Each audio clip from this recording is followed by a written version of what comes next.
Hi friends, எல்லாருக்கும் வணக்கம். இன்றைக்கும் யூஷுவல் எப்பவும் போல் விலாகில் சமையல் ஒன்று இருக்கும். அதுபோல் கண்டிப்பாக விலாகில் யூஸ்ஃபுல்லான ஒரு பூஜா விஷயங்களும் தான் இருக்குது. அதுக்கு முன்னாடி இந்த வீடியோ பார்த்துட்ருக்கவங்களுக்கும் என்ன இது வரைக்கும் சப்போர்ட் பண்ணவங்களுக்கும் ரொம்ப ரொம்ப நன்றி. இந்த விலாகும் உங்களுக்கு பிடிச்சிருந்தா கண்டிப்பாக லைக் கொடுக்க மறந்துடாதீங்க. நீங்கள் கொடுக்குற ஒவ்வொரு லைக்கும் என்னை ரொம்ப என்கரேஜ் பண்ணுற மாதிரி இருக்கும். அதோட மறக்காமல் உங்களோட ஃப்ரெண்ட்ஸ் அண்ட் ஃபேமிலிக்கும் ஷேர் பண்ணி மறக்காமல் நம்ம சேனலை சப்ஸ்கிரைப் பண்ணுங்கள். ஆக்சுவலாக பூஜா ரொட்டீன்லாம் முடிச்சுட்டு தான் ஈவினிங் ஸ்நாக்ஸாக இந்த அவல் கொலா புட்டு செஞ்சுருந்தேன். யூஸ்வலாக சமையல் தான் ஃபஸ்ட்டு காட்டுவேங்கிறதுக்காக இதை முன்னாடி கொடுத்து பூஜா ரொட்டீனை பின்னாடி சேர்த்துருக்கிறேன்.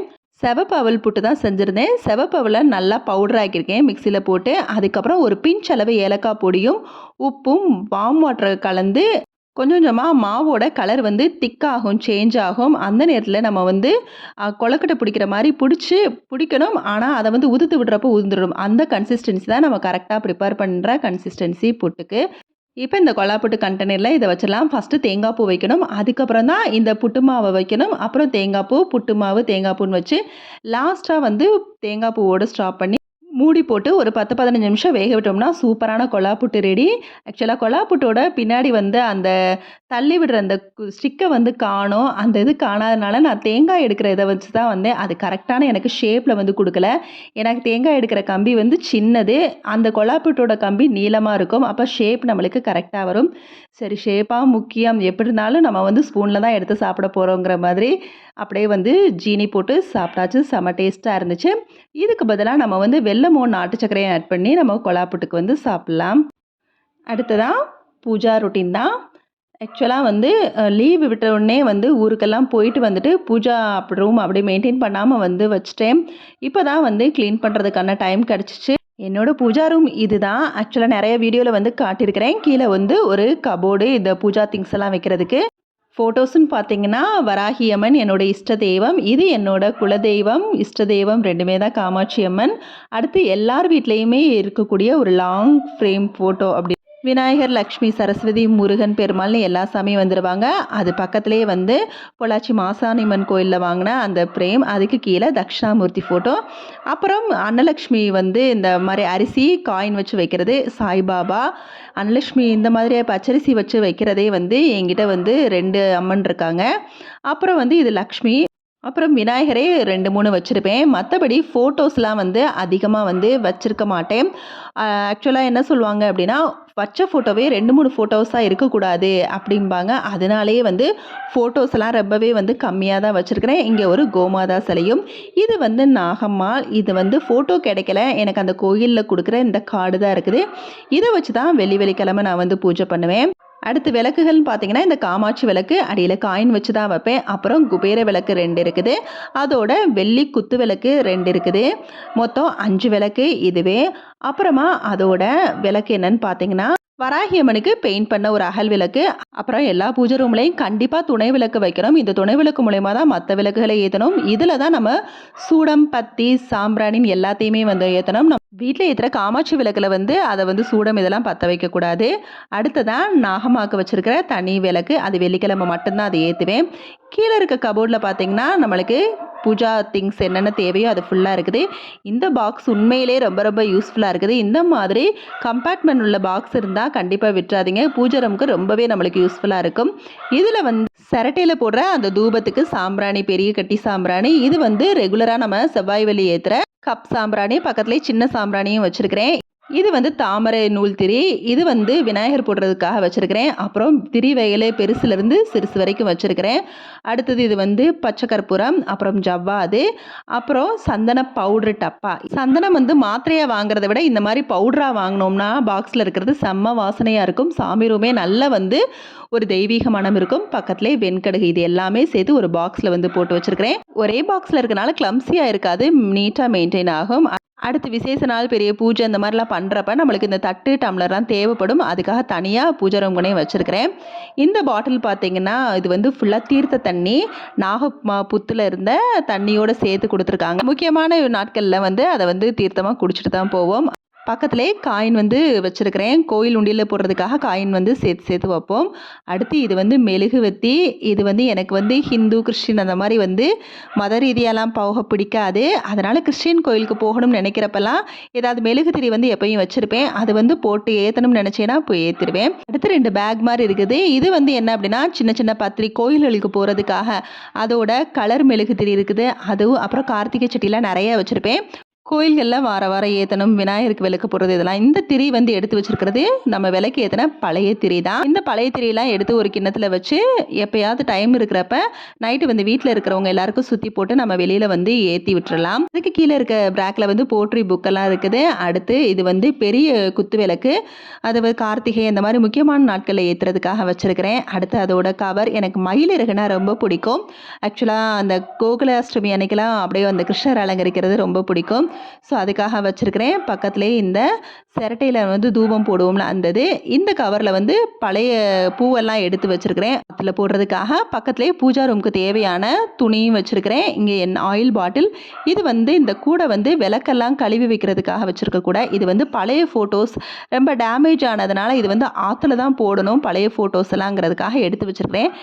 பூவெல்லாம் போடுறப்ப மொத்தமாக அதையும் சேர்த்து போட்டுருவேன். பூஜா ரூமை வந்து இப்படி மெயின்டைன் பண்ணணும், அப்படி மெயின்டைன் பண்ணணும், சாமி வந்து இப்படி தான் கும்பிடணும், அப்படி கும்பிடுங்கிறது அந்த மெத்தடெல்லாம் எனக்கு வந்து தெரியாது.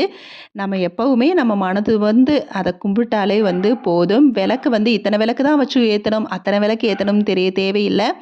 ஒரு விளக்கு ஏற்றுனா கூட அதை மனசார நம்ம வந்து பூஜை பண்ணிட்டாலே போதும். கடவுள் வந்து எல்லாத்தையுமே ஏற்றுக்குவாங்க. அதே மாதிரி ஃபோட்டோஸ் எல்லாம் வந்து நல்லா வந்து க்ளீன் பண்ணிவிட்டு நம்ம எப்படி வந்து பவுட்ரு போட்டு இதெல்லாம் வந்து மேக்கப் பண்ணி வைக்கிறோம் அந்த மாதிரி ஃபோட்டோஸும் நல்லா க்ளீன் பண்ணிவிட்டு எப்போவுமே சந்தன குங்குமம் ஃபோட்டோஸில் வந்து இருக்கிற மாதிரி பார்த்துக்கோங்க. முடிஞ்சால் மாக்கோலம் வந்து போட்டு பூஜை அறையில் வந்து பூஜை பண்ணுங்கள். பார்க்கவே ரொம்பவே தெய்வீகமாக இருக்கும். ஃபோட்டோஸுமே நான் ஃபஸ்ட்டு வந்து அந்த பொட்டெல்லாம் வந்து க்ளீன் பண்ணிவிட்டு அப்புறம் விபூதியை போட்டு நல்லா வந்து எல்லா ஃபோட்டோவையும் தொடச்சிடுவேன். அதுக்கப்புறம் வந்து பன்னீர் ஊற்றி அந்த பன்னீரை வந்து ஃபோட்டோஸ் ஃபுல்லாக வந்து ஸ்ப்ரெட் ஆகிற மாதிரி தேய்ச்சி எடுத்துகிட்டு அதுக்கப்புறம் ஒரு நல்ல துணியை வச்சு நான் தொடச்சி எடுத்துட்டேன்னா சூப்பராக பளிச்சுன்னு ஆயிரும் ஃபோட்டோஸ். பார்க்கவும் வந்து அந்த பன்னீரை வச்சு துடைக்கிறதுனால ரூமே வந்து வாசனையாகவும் இருக்கும். நம்ம பூஜா அறையில் மெயினாக இருக்க வேண்டியது பன்னீர், பச்சைக்கற்பூரம், அப்புறம் ஜவ்வாது. இதை வச்சு நம்ம வந்து கோலம் போடுறது, அதுக்கப்புறம் வந்து சந்தன பொட்டு வைக்கிறது சாமிக்கு. இந்த மாதிரி இருந்தாலே பூஜை ரூம் எப்போவுமே வந்து வாசமாக இருக்கும். மாக்கோலத்துக்கே பார்த்தீங்கன்னா நம்ம பச்சரிசி மாவோட கொஞ்சமாக ஜவ்வாதும் பன்னீரும் தான் கலந்து கோலம் போடுவேன். இதுவுமே ரொம்ப ரொம்ப வாசனையாக இருக்கும். எப்போவுமே ஜவ்வாதை வந்து சந்தனத்தோடு மிக்ஸ் பண்ணி வைக்கிறப்ப சாமி படங்களுக்கு மட்டும் வைங்க. குத்து விளக்குக்கெல்லாம் நான் வந்து வைக்கிறதில்ல. ஏன்னா அந்த ஏதாவது கெமிக்கல் ஏதாவது ஆட் ஆகிருந்தால் அது வந்து நம்மளோட வெள்ளி பாத்திரமாக இருந்தாலும் சரி, நம்மளோட அந்த பித்தளை பாத்திரங்களாக இருந்தாலும் சரி, கொஞ்சம் வந்து ஏதாவது வந்து அரிச்சிருமோங்கிற காரணத்துக்காக இந்த இது வந்து இந்த கோலத்துக்கு மட்டும் அப்புறம் பூஜா படங்களுக்கும் தான் வச்சுருக்கிறேன். ஏன்னா இதில் ஜவ்வாதும் பன்னீரும் கலந்து வந்து இந்த சந்தன பொட்டு வந்து வைக்கிறேன். ஆனால் பூஜை பாத்திரத்துக்கு வெறும் சந்தனத்தை மட்டும்தான் கலந்து வைப்பேன். சந்தனம் வைக்கிறப்ப நம்ம ஒவ்வொரு இடத்தையும் பார்த்து பார்த்து வந்து சாமிக்கு பிடிச்ச அந்த ஈட்டி அப்படின்னா அதில் வந்து வைக்கிறது, அப்புறம் புத்தகம் அப்படின்னா அதில் வைக்கிறது, சாமியோட பாதத்தில் வைக்கிறதுன்னு சொல்லி ஒவ்வொரு இடமும் பார்த்து பார்த்து வைங்க. அதை செஞ்சுட்டு நம்ம கடவுளை பார்த்தாலே போதும், அந்தளவுக்கு தெய்வீகமாக இருக்கும். இப்படி தான் வந்து என்னோடய பூஜை ரூமை வந்து என்னால் முடிஞ்ச அளவுக்கு டெக்கரேட் பண்ணுவேன். அதாவது கோலமே ரொம்ப வந்து எக்ஸ்பீரியன்ஸ்லாம் கிடையாது. ஏதோ வந்து தெரிஞ்ச கோலத்தை போடுவேன். அதே மாதிரி பூஜை பாத்திரம் விளக்குறதெல்லாம் வந்து பாத்திர பவுடர் இருக்குது பார்த்தீங்களா, அதோட கொஞ்சமாக லெமனும் ஆட் பண்ணி விம் லிக்யூட் கொஞ்சமாக சேர்த்து அதோட கொஞ்சம் தண்ணியும் கலந்து நல்லா பேஸ்ட் மாதிரி வந்து செஞ்சு அப்புறம் அதை வச்சு நல்லா தேய்ச்சி ஸ்க்ரப்பர்லாம் யூஸ் பண்ண மாட்டேன். சம்டைம்ஸ் அந்த எலுமிச்சம்பழ தோல் ஃபுல்லாக எல்லா இடத்துலையும் தேய்ச்சிட்டு கூட அதுக்கப்புறம் கழுவுவேன். ஆனால் இது வந்து நம்ம கையை வச்சு நல்லா தேய்ச்சி எடுத்துட்டாலே நல்லா கருப்பெல்லாம் வந்துடும். பார்க்கவே விளக்கு வந்து பளிச்சுன்னு ஆயிரும். இதுவே போதும். நம்ம வந்து குக்கரில் வந்து பாயில் பண்ணுறது அந்த மாதிரிலாம் மெத்தட்லாம் சொல்லுவாங்க. நானும் ஃபர்ஸ்ட் ஆஃப் ஆல் அதெல்லாம் ட்ரை பண்ணியிருக்கிறேன். அது நல்லாவே சுத்தமாக எனக்கு ஒர்க் அவுட் ஆகலை. இப்போ ஒரு 3-4 இயர்ஸாக இந்த மாதிரி தான் க்ளீன் பண்ணிகிட்ருக்கேன். விளக்குமே பார்க்க பளிச்சுன்னு புதுசு மாதிரி இருக்குது. அதே மாதிரி நான் வந்து பூஜை வந்து இந்த மெத்தடில் நான் அதாவது புடவை கட்டி தான் பண்ணுவேன், சுடிதார் போட்டு தான் பண்ணுவேன் அப்படிங்கிற மாதிரிலாம் எனக்கு சொல்ல தெரியாது. கண்டிப்பாக நான் நைட்டி போட்டே பண்ணுவேன். வீட்டில் நம்ம எந்த லுக்கில் இருக்கோமோ அதிலேயே வந்து நான் பண்ணிடுவேன். ஆனால் நல்லா தலைவாரி அப்புறம் வந்து கையில் வளையல் பொட்டு நெத்தியில் போட்டு இதெல்லாம் வச்சு நீட்டாக வந்து பண்ணுவேன். ஃப்ரைடே மேக்ஸி ட்ரெஸ் போட்டு பண்ணுவேன். அதுக்காக நைட்டி போட்டு பண்ணால் தப்பு அப்படிங்கிற மாதிரிலாம் எனக்கு வந்து தோணலை. அதே மாதிரி பூஜா ரூமில் இந்த மாதிரி உப்பு, மஞ்சள், காயின் வச்சு கண்ணாடி முன்னாடி வச்சு வைக்கிறது நல்லதுன்னு சொல்லுவாங்க. ஸோ அதையும் மெயின்டைன் பண்ணுறேன். என்னை பொறுத்த வரைக்கும் கண்டிப்பாக வெளியில் போகிறப்ப நம்மளுக்கு ட்ரெஸ் கோடு இருக்கும், கோயிலுக்கு போகிறப்பன்னு ஒரு ட்ரெஸ் கோடு இருக்கும்.